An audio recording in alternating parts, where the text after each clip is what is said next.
Hello everyone. Today we will be learning how to read and display an integer. An integer can be defined as whole numbers. First, we will need to define the variable integer. To do so, we will head to the Variables section and click on Create Variable. Now create a variable integer.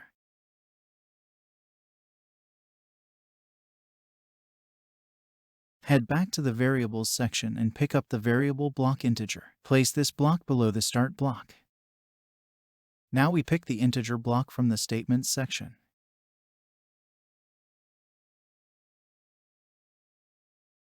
After that, we add in the input block from the Statements section. Now we insert the input block in the integer block. Add this block in the integer variable block. Now the input will be assigned to the variable integer.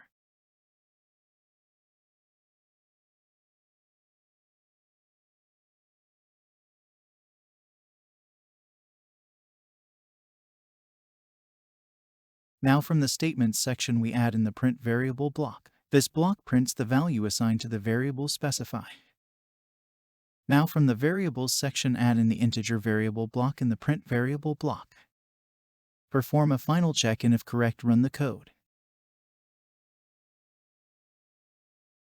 You will get a similar output asking for a number. Enter the number and press enter. Now the number will be displayed. Similarly, you can read and display other integers as well.